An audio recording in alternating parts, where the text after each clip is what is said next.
Well, I just tried to do this video, and apparently I lost service, and I don't even know how much of it went. But I'll try this again. I figured it'd be fitting to do this video where I'm actually riding and being able to talk about it while I'm driving.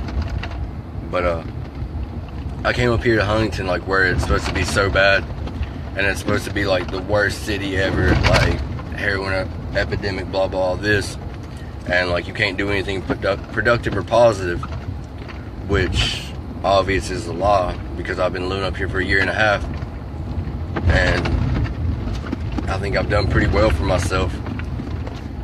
Like I came up here about a year and a half ago with nothing at all, literally skipped out on a court day with a home confinement bracelet and a warrant for my arrest, and walked into Newness of Life, and Kevin Bowman let me sleep on his couch until I got everything squared away. When probation, I talked to people back home in Mercer County, they were like, okay, let's go, we'll set everything up there. And when I started probation, they took me off the ankle bracelet, and all they said I had to complete the program at Newness to be done, and I was facing like a 2 to 10. But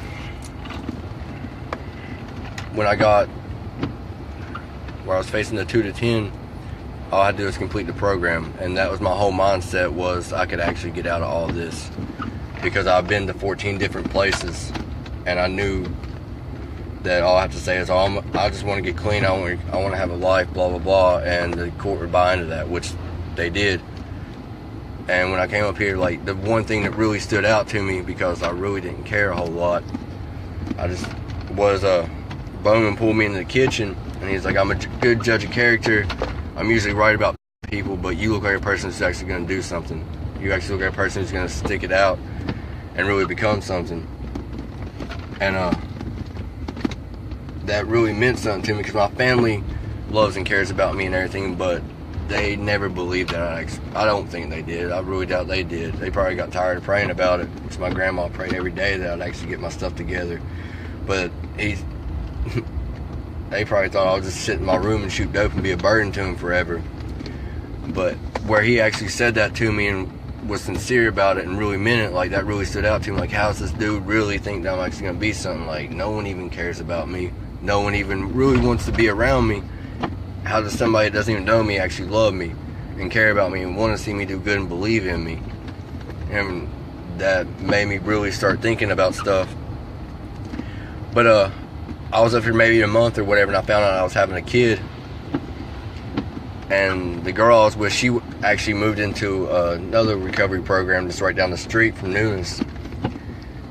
So I literally was trying to get myself clean and work on myself and get my shit together, and also be a first-time parent. Like, I had a baby on the way, and I literally had nothing to my name. I didn't have anything at all. I can't even see the red light.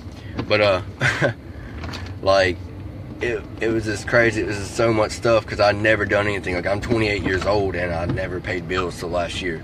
I filed my taxes for the first time ever, and student loans took it, but I've never filed taxes ever. I didn't have to do anything. Like, I could literally ask my family for anything, and they would do it, and I would take full advantage of it and screw it up and make them go completely without and be miserable and suffer, because I'm selfish and just wanted to get high. And I knew I could use them to do that. So, I mean, I never really had to work for myself. I never really had to actually manage money or actually keep a job or do nothing. So, Bowman and Ponton told me what I needed to do. And on plus doing the whole Newness of Life, going to the meetings, getting a sponsor, working on my steps and all that, I was also working 2 different jobs, because there's no way to pay rent and then save up to have enough money by the time the baby was here to move out and actually be able to provide for her. So I'd done everything, and I was working 2 jobs, probably about 90 hours a week, and it was like I was gone every single day from 8 o'clock in the morning until probably 3 o'clock in the evening. 3 o'clock at night, my bad. I wish it was 3 o'clock in the evening. I don't miss working 13 hours a day.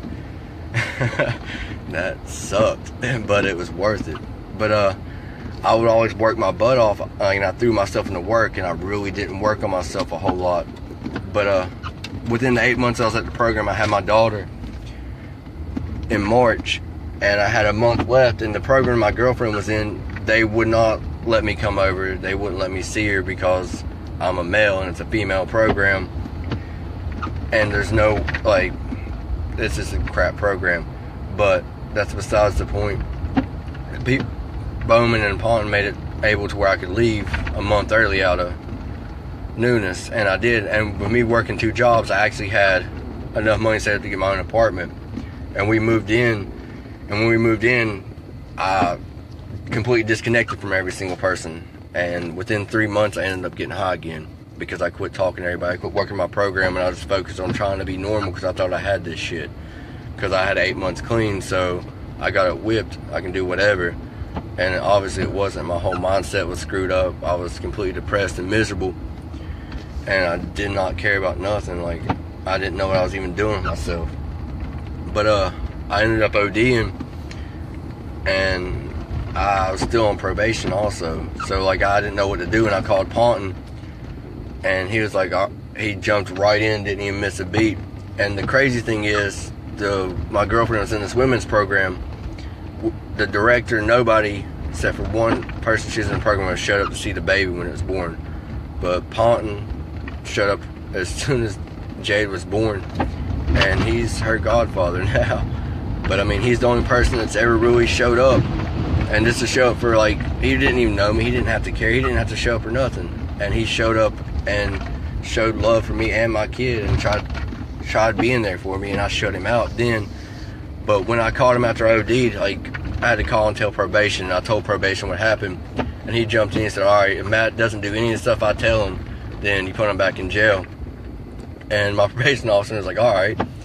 And he had me doing 90 and 90, which I wasn't driving or anything. I literally had to walk everywhere. So I'm trying to push a baby around, and it's pouring the rain or this or that. And I'm like, man, this is stupid. Like, I hate this crap. I try to get out of it any way I could. Like, oh, I can't do it because my baby. And he's like, well, this person can come get you or that. So, I mean, it made me step outside myself because I was getting drug tested twice a week, 2 or 3 times a week, and I'd have to go down to probation, which is probably a good 20-minute walk from my house with a baby. And I can't take her inside because you can't take babies to the, like, child molesters or some crazy crap. But I'd have to find other people to take me, so I had to reach out and start talking to other people and everything. And it helped me actually get connected again. But within that time frame, I ended up getting my stuff back together, and I started going to church too. And these people in New Heights, like, coolest people I ever met. I've never been to church before they actually welcome people like us, and they would sit there and actually care. Like, they genuinely care. Like, they bought me diapers and clothes and stuff for Jade. I'm like, I don't even know who this person is, but thank you. And like, it made me feel so welcome and caring, because most of the churches I went to, they'd see addicts or just people that are like not all nice dressing and nice looking, that didn't have their stuff together. They wouldn't even mess with them. But like, where I went to church there, and they really showed that love. Like, that's what God really is love, man. It's not about looking good and being good and having your stuff together. It's about being a complete mess, and they know that. So they're actually trying to help the people that are messes, and I was a huge mess. But like, just having people there like that had my back and helped me, like how Kevin did in Bowman, like, and how New Heights did. Like, it just made everything even better. But getting back on point, where I was trying to get everything set up after I messed up, I ended up paying off all my tickets too. And I got to take my license, because I've been waiting 10 years just to be able to drive again. And it frustrated me so bad I had to walk, because like, I wouldn't walk nowhere. Like, I mean, my grandma drive me, or I wouldn't go. Like, I'm lazy. But I ended up paying all my tickets off, took the DUI class, finished it, and Steven from New Heights took me to take my learners, and I failed it. Like, I got so upset about it. I was like, man, I don't even want to drive anymore. I should have just walked in and passed this thing and been done with it. But I screwed it all up. I didn't know there's a skip button on it. But I went back like 2 weeks later and passed it. And then a week after that, like, my mom helped me get a car. And it blows my mind that, like, me doing what I'm supposed to be doing and doing good and trying to better myself, how many people actually step out and help you. Because my mom doesn't do anything for me. Like, she she does, but she's not just gonna do something big like this, because I've always took advantage of everybody. But I'm able to drive around in a car and it actually be legal. And I can take my kid wherever I want to, or do what I need to do and get done, and not really have to worry about if I can get it done or not. And I can go get a better job, because the job I have, like, it's fast food and it's paid rent and everything, but we just worry about my house. But it pays rent and everything, but it's not what I want to do. And like it depresses me a lot. Like, all this stuff, like, it may seem all good and it's all easy, but like, there's been times where I'd walk, a lot of times I'd walk to and from work and literally cry, because I couldn't cry in front of everybody, because I don't really like doing that, but I'd literally break down and cry, like, God, like, I can't do this no more. So, like, I can't make it through this anymore. I can't actually get, like, I don't understand what I'm doing. Like, it just seems so mundane and pointless. Like, I'm doing what you want me to do. Like, I'm trying to better myself. Like, I'm working almost 80 hours every 2 weeks, 100 hours every 2 weeks. Like, I'm paying bills. Like, I'm trying to better myself. I'm taking care of my dog. Like, I don't want to keep doing this. Like, I'm tired. Like, I hate this. And I just kept going and going. And that's when everything broke through. Like, I still get upset and depressed about stuff sometimes. Sometimes I don't even want to get out of bed because I feel like I'm in a rut. But it's because I've got away from people, or I haven't pushed myself to do something. But like, if I gave up when I wanted to give up, I wouldn't be sitting here talking to y'all, riding in my car, having my daughter in the back seat, chilling. Like, I wouldn't be able to do none of that, because until I actually pushed myself and started doing this stuff, I was nothing. Like, it wouldn't last, because I kept giving up before anything happened. I'd give up right before every miracle ever happened. And I mean, like, the key element in all this, the only way any of this works was because of God. I mean, how many chances would I got? Like, in 2011, I had endocarditis, which is vegetation built up around your heart. I was supposed to have open heart surgery and 3 valves replaced, and I was crapping out my small intestines, supposed to have a colostomy bag. I walked away from that while I was still shooting dope in the hospital. I walked away from it. Like, I've walked away from so many things that I should have died from. Like, when I OD'd, like, I probably should have died that day. Because like, I'm so lucky and so blessed. And like, it's not about having your stuff together. It's about finding what you need to do. And I mean, if you put in the work and you do stuff, like, I could sit and pray all day long for something to happen, but until I got up and done it, God fully equipped me to do every single thing I'm doing right now. Like, He gave me the strength and the power and the mindset to actually get out and get it done. Like, He doesn't just give us a spirit of fear, but a power, strength, and a sound mind.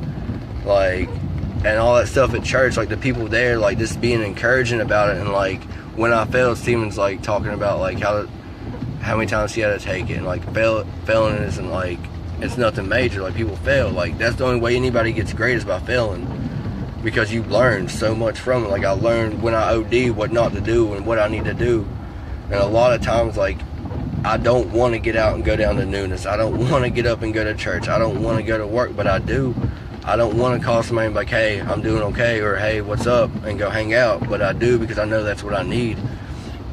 I know I need to be around people and stuff like that. And like, I just want for one person to see something and be like, okay, I don't have nothing right now, and I'm strung out and I'm hopeless and miserable, but this dude just got all this done in a year and a half.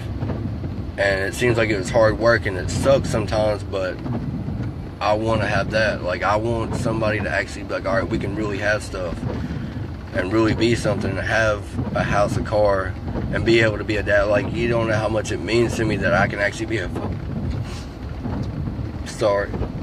father to her. Like, she don't have to sit there and be like, where's my dad at? Or not, like, my family don't have to worry about me dying, or like what I'm doing, or like if I'm gonna be locked up in jail. My family can actually sit there and be proud of me, like, that's my son, not the drug addict piece of shit that he was. Like, he's actually a good dad, he works, he's a good person. And like, my daughter don't ever have to worry about you running out on her, or worry about something happening and like where's dad at, or why is he in the bathroom, why he's not paying attention to me, why, or we won't have anything to eat. Like, when she gets older, she's actually gonna have a father. And like that means everything to me. Like if Ponton hadn't stepped up like he did and actually get like talk shit to me and like pretty much be like, alright dude, this is what you're gonna do, like I wouldn't be where I'm at right now. Like I want to be the dad that I never had, and that's what she's gonna have. Like that's the biggest thing to me, is I actually get to be a man now. Like I'm not gonna be some bum who ain't doing nothing. Like I get to provide for my family. I get to be a father. I get to be a son. Like I get to be all this stuff I always wanted to be. And all it took was just me putting my head down and trying to do what I need to do, no matter how hard it got or how rough it got and how many times I messed up or how miserable I felt or how depressed I got, knowing that like the end result of it is going to be better than any day that I was when I was high, or any bad day I have. Like tomorrow is always going to be better. Even if it's a week of bad days, tomorrow is always going to be better, because I still have my daughter, I still have my life. And once I lose my life, I'm not ever going to get that back, because until I mattered, nothing else mattered. So I mean, I'm just grateful to say we can accomplish stuff, and we can have nice things, and we can become great people. And no matter how hard it gets or whatever you have to go through, don't ever stop. Just remember, there's always people there for you. And everybody can do it. Like there's no secret to it or anything, no special formula or nothing like that. It's God, you, and that's the main thing. But I love y'all, and bye.